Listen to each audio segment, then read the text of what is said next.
In June of 2012, a 35-year-old woman from St. Petersburg, Florida named Danielle Harkins was at her lowest point. You see, Danielle wasn't your typical woman. By all accounts, she was kind, soft-spoken, and dedicated to her job as a literacy teacher. In fact, her students loved her. She understood their problems, listened when others didn't, and was always there to lend a helping hand. So when her friends noticed a change in behavior, they weren't sure what to make of it. Sure, Danielle had always been a bit of a free spirit. She was heavily involved in metaphysics, astrology, and other forms of alternative spirituality. But recently, she seemed different. Withdrawn, paranoid, and intensely focused on things they couldn't understand. First, she started talking about negative energies and entities feeding off humans. Then she said she felt evil spirits inside her own home. Finally, she claimed that these dark forces were growing stronger, that something big was coming. Concerned but confused, her friends tried to reason with her. They suggested maybe she'd been spending too much time alone, reading into things, letting her imagination run wild. But Danielle just smiled mysteriously and kept to herself. Eventually, she stopped answering phone calls and shut off her cell service. When her friends finally located her, they were shocked. Danielle had moved all of her belongings into her car and disappeared. No one knew where she'd gone or why. Some assumed she'd broken down. Others hoped she was just taking a vacation, trying to sort things out. Either way, no one thought much of it until one night when Danielle returned home. And that's when things really took a turn. As soon as she stepped back into her apartment, Danielle started cleaning. She scrubbed the walls, ripped up the carpet, and threw away everything she possibly could.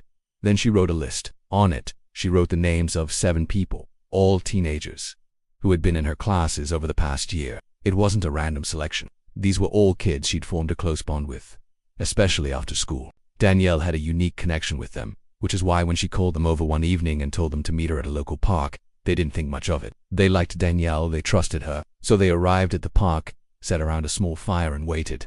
That's when she told them the truth. She explained that she'd recently learned something very important, something about themselves, about the world, about life, death, and everything in between, and she wanted to share it with them. Looking back, the teens would say they knew something was wrong. Danielle was pale, her eyes were blank, and she kept staring off into the flames. But when she turned to them and started speaking, they listened. That's when Danielle told the kids that they were possessed by demons, and the only way to free themselves was to release the evil inside them. She said there were entities living inside each of them, draining their energy, twisting their minds, holding them back from their true potential. She believed that they were being controlled, used as pawns in some kind of twisted game, and she wanted to help them. But the only way she knew how to do it was terrifying. First, she told them to take a knife and cut into their skin, that it would allow the demons to leave their body. When one of the boys hesitated, Danielle took a lighter and burned his hand. Then another student volunteered to take the blade, but dropped it immediately. Danielle picked it up, held it close, and stared at him. She told him to hold a flame against an open wound, so that the spirits could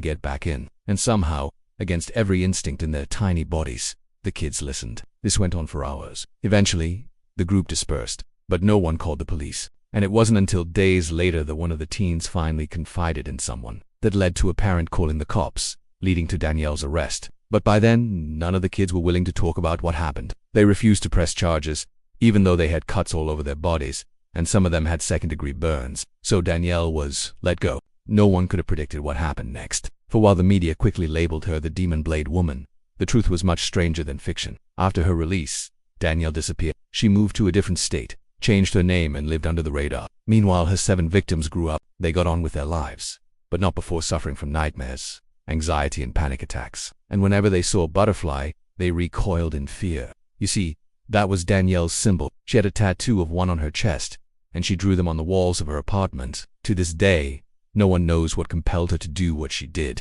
But if you ask me, it's a prime example of what happens when we spend too much time alone, when we let our minds run wild, and when we stop listening to those around us. Because sometimes reality is scarier than fiction.